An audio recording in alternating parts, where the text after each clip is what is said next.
자, 그런데 당장 닥친 문제는 직위원 재판부의 윤석열 전 대통령 재판이 올해 9번밖에 남아있지 않다는 겁니다.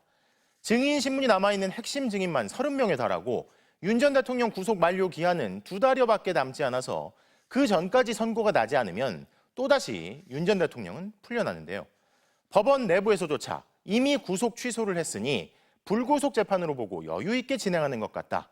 내란 재판이 너무 느슨하다는 비판이 나옵니다. 이어서 유서영 기자입니다. 직위원 판사의 구속 취소 결정으로 석방된 윤석열 전 대통령이 다시 구속된 건 지난 7월 10일. 구속 기한은 내년 1월 18일입니다.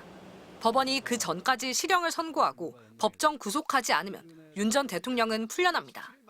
직위원 재판부는 올해 안에 변론을 마치겠다고 했지만 끝날지는 미지수입니다. 직위원 재판부의 마지막 재판 날짜는 12월 22일.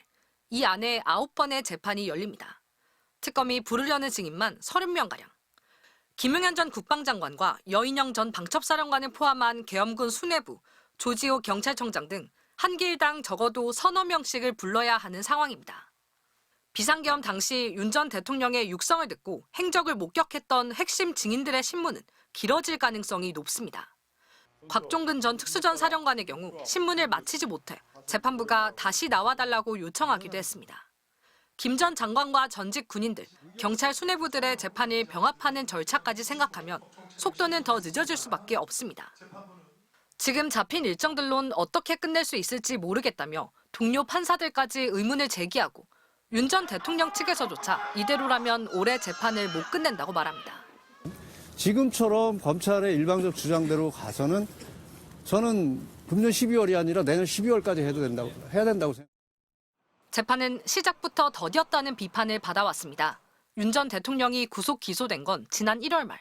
1차 준비기일은 재판부 배당 이후 한 달 만에 열렸고 2차 준비기일이 열리기까지 다시 한 달이 걸렸습니다.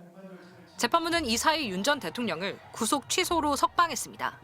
내란 특검팀이 여름 휴정기에 재판을 이어갈 걸 요청했지만 재판부는 휴정기 2주 동안 단 한 번도 재판을 열지 않았습니다. 서울 법원의 한 판사는 구속 취소를 했으니 불구속 재판으로 보고 여유 있게 진행하는 것 아니냐고 비판했습니다. 내란 특검이 수사 종료 전 외환 의혹과 관련해 윤 전 대통령을 추가 기소할 가능성이 높지만 법원이 구속영장을 다시 발부해 줄진 장담할 수 없습니다. MBC 뉴스 유상입니다.